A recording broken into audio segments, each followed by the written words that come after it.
Welcome back to another video. Today we're going to be doing our end of season awards, so let's get straight into it. Starting off with best signing, you can go first for this one. Cole Palmer. Cole Palmer. City's boy is Chelsea's man. He has done so well this season. You could call him a penalty merchant, but I think he's just a baller. My pick for signing of the season is Alexis McAllister. Up there was Declan Rice maybe, but you know, the quality of player he is and how much they paid for him, it's like you kind of expect that, whereas McAllister cost 30 mil. 30 mil and he's bossing it in the midfield, to be honest. He's like our only good player, really. Very slow start to the season though. I think Cole Palmer hit the ground running, and for him to be a reserve or a bench player for City for so long, and he's boom, I am him. You know what I mean? Okay, but Palmer shines bright because Chelsea are so shit. Like they're all so bad. That's why he's. Look, that's your opinion. That's your opinion. He's class. Our picks are Cole Palmer, Alexis McAllister. The next award is for worst signing of the season. It could be a harsh. I've gone for Timo Werner. I couldn't think of many terrible signings as far as it goes, and spending money and just trying to change your team. And Timo Werner he's kind of a clown, isn't he? Really. I mean, yeah, he wastes chances for fun. Left and right foot, he's awful. He's pretty fast, to be fair. But in my opinion, Romeo Lavia has been the worst signing of the season. Oh, actually, 40 or 50 million pound injured in the door. And they thought they were slick taking it from us, but I mean, we've had the last laugh, really. I kind of forgot about him, not going to lie. He is shocking. Exactly my point. But in the end, I've gone with Timo Werner.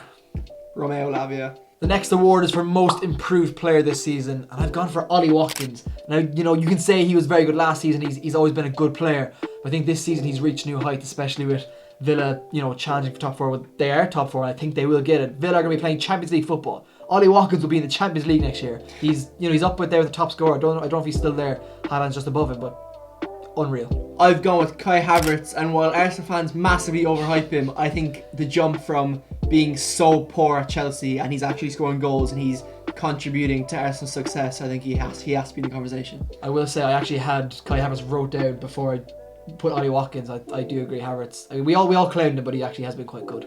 So I've gone for Ollie Watkins. Kai Havertz. That's a celebration. The next award is for biggest fall off. We could have the same person here, we might not. I've gone for Caicedo.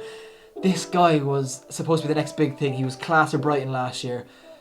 Liverpool tried to get him, we couldn't. I think Chelsea paid 120 million, was it 115, 120 million for him, and he's just embarrassing to watch. He's so bad. He's just better than Lavia because he plays, but he is awful. He's a clown. He said I believe in the project. He was sold a pipe dream. That is true. Caicedo is a body in midfield, that's all he is. I've gone with Dominic Szoboszlai for Liverpool. The start of the season he was electric, he was splendid, but now he's just absolutely spent, tired, doesn't look interested, and he's way too egotistical for this club, to be honest. I don't know if you can say biggest fall off when he wasn't a Prem player last year. Like the whole thing is, cause I was gonna go with I don't know, like Højlund for most improved, but you know he hasn't been in the Prem, so it's kind of hard to say that. He was so good at Leipzig. I mean, I didn't watch him personally. Do you watch Bundesliga often? I didn't watch him personally, but from what I've heard, he was sensational.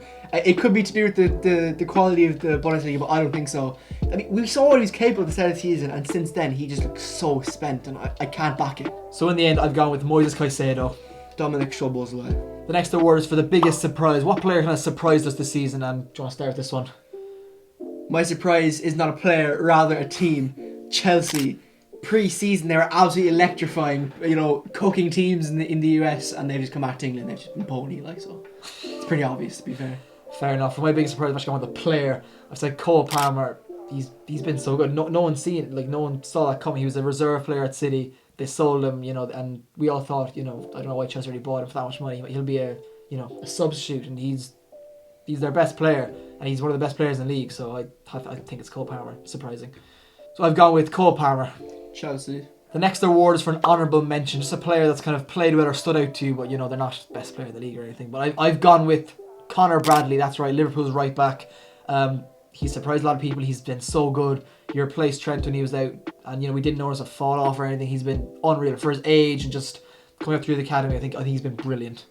I've gone with Leon Bailey for Aston Villa. Last year he a bit of a fall off. Diaby comes in to replace him, and this year he's been absolutely cooking. It has to be Leon Bailey. So I've gone with Conor Bradley. Leon Bailey. The next award is for the best young player in the Prem, you know, kind of under 21 years old. I've gone with Kobe Mainoo from Man United. I didn't really like him. I thought the hype was a bit too much, and I think he still is overhyped a small bit. But you know, he's come in, he's probably the best young player in the league. He's kind of carrying Man United in a way, along with, I don't know, along with who? They're all terrible. Garnacho, maybe. Garnacho. He's come into a struggling United side, and he's kind of just been a light that, you know, kind of United players can look on and go, he could be good in the next few years. He could be a really key player.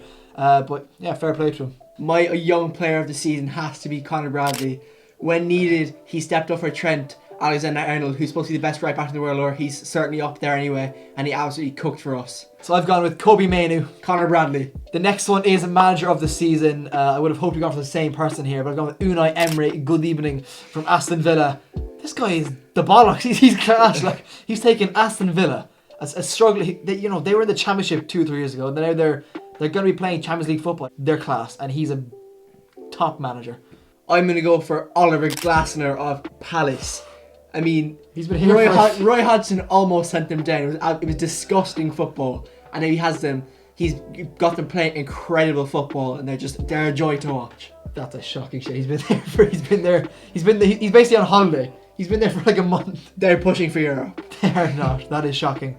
My pick is Unai Emery. Oliver Glasner up the Eagles. The next award is for the worst player this season, just overall worst. I've gone for Nicholas Jackson. He's been pony, cat, whatever you want to call him, dog shit. He's terrible. Worst player of the season without a doubt. I'm sorry, Thogden. James Trafford, Burnley keeper. This guy was touted to be England's starting keeper the next few years, and he's pony. He's so bad. He's been replaced by Gerbich, I think. I mean, that has it all. Like, he is no physical presence in the box. He gets crowded on corners. It's just embarrassing, to be honest. And like, him being benched says it all. So I've gone with Nicholas Jackson. James Trafford.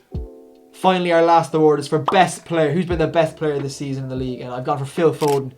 He's been so good. I hate City. I don't like him at all. I think he's cringe. But his ability, he's so good. Like, he's kind of carried City in games. He's kind of stepped up, not carried, but he's really stepped up and got those goals when they need them. You know, they were losing against Man United. He stepped up, got 2 goals. He's the odd screamer in him. He's very good, but he's cringe. But he's class.